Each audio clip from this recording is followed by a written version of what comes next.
ప్రయత్నము నువ్వు చేస్తే ఆ శ్రమకు తగినటువంటి ప్రతిఫలాన్ని నువ్వు దేవుని వద్ద నుండి పొందుకుంటావు. ఆ మాట అర్థమైనా?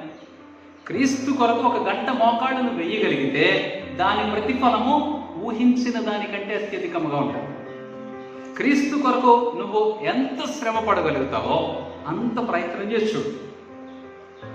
అసలు ప్రయత్నం చేయకుండా దేవుడు నన్ను ఎలా చేశాడు అలా చేశాడు. చాలా మంది దేవునిని ఎరిగిన వారు నోరెత్తి దేవుణ్ణి మాట్లాడు, దేవునిని ఎరగనటువంటి వారు, దేవునికి ఇష్టముగా జీవించినటువంటి వారు, అసలు దేవుడు చెప్పినటువంటి క్రమశిక్షణ లేనటువంటి వారు అడ్డగోలుగా మాట్లాడతారు.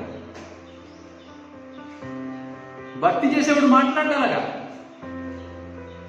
దేవుని కొరకు మోకాళ్ళు వేసేవాడు మాట్లాడ్డావు, దేవుని కొరకు పస్తులుండేవాడు మాట్లాడ్డావు, దేవుని కొరకు శ్రమ అనుభవించిన వారు దేవునిని ఎక్కడ ప్రశ్నించలేదు. పేతురు కానీ, పౌలు కానీ, అపోస్తలుడు కానీ దేవుణ్ణి ప్రశ్నించలేదు. అయ్యా, మేము మీ పని చేస్తున్నాం, మాకెందుకు ఈ శ్రమ, మాకెందుకు ఈ కష్టం, మమ్మల్ని తప్పించండి, మరణాపాయ పరిస్థితుల నుంచి ప్రార్థన చేయలేవాళ్ళు. వాళ్ళు ఏం చేశారు? ప్రభువా, ఇక్కడుంటే మీ సువార్త పనిచేస్తాం, మరణిస్తే నీ సన్నిధిలో ఉంటాం. చచ్చేంత వరకు సువార్త చెప్పటమే పని. సైనికుడు పని ఏంటి? యుద్ధంలోకి వెళ్ళి వాడి టార్గెట్ ఏంటి? సామటమా చంపటమా? 2 టార్గెట్లు. నువ్వు ఏ టార్గెట్లో ఉన్నావు?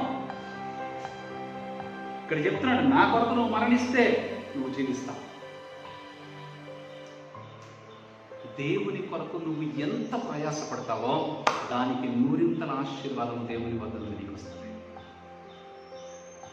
నువ్వు ఏ పని చేసినా దేవుడు నీకు కావలసిన అవసరాలన్నీ ఇవ్వాల్సిందే.